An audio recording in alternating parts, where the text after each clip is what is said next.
எல்லா கட்சியும் மாநாடு போடுறாங்க, வேட்பாளர் அறிவிப்பாங்க, பிரம்மாண்டமான மேடை போடுவாங்க, கூட்டத்தை கூட்டுவாங்க. அதெல்லாம் சரிதான். இதில் என்ன சிறப்பு இருக்குது? மற்ற கட்சியுடைய மாநாட்டுக்கும் நாம் தமிழ் கட்சியுடைய மாநாட்டுக்கும் என்ன சிறப்பு அப்படின்னா, மற்ற கட்சியுடைய மாநாட்டில் அந்த கட்சி தலைவருடைய பதாகைகள் பெரிய பெரிய ஆட்சியாக இருக்கும். சில பேர் கொள்கை தலைவர்னு ஒரு 4-5 பேரை கடன் வாங்கி வச்சுருப்பாங்க. 5 பேரை கொள்கை தலைவராக வச்சுருக்கவங்களுக்கே அவ்வளோ திமிர்னா, நீங்கள் அந்த கேமராவை அப்படி சொல்லண்டு காட்டினீங்கன்னா ஒரு மொத்தத்தில் ஒரு 540 கொள்கை தலைவர்கள் இருக்காங்க.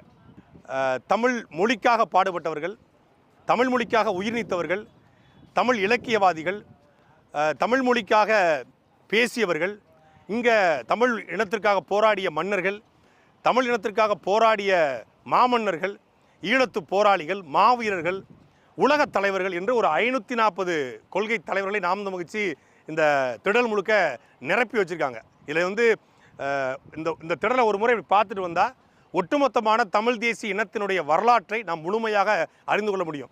இதுவரைக்கும் தமிழின வரலாறே தெரியாது, புத்தகம் கூட படித்தது இல்லை அப்படின்னா, இந்த திடலக்கூடிய பதாகை ஒன்று அப்படி படித்து ஒரு மணி நேரம் சுற்றி வந்தோம்னா ஒட்டுமொத்தமான தமிழின வரலாற்றை ஒரு 100 புத்தகங்களை படித்ததுக்கு சமமான வரலாறை இந்த திடலுக்குள்ளே கொண்டு வந்திருக்காங்க. அப்போ மற்ற கட்சிகளை பார்த்தீங்கன்னா, அந்த கட்சி தலைவர் ஒரு பெரிய பதாகையாக இருப்பார், பெரிய ஆர்ச்சாக இருப்பார், ஒரு பேனர் கட்டி வச்சுருப்பாங்க, அவங்களுடைய பலகைகள் இருக்கும், வருக வருக அப்படின்னு இருக்கும். ஆனால் இங்கே நாம் தமிழர் கட்சியுடைய தலைமை சீமானவருடைய ஒரு புகைப்படம் கூட உள்ளே இல்லை.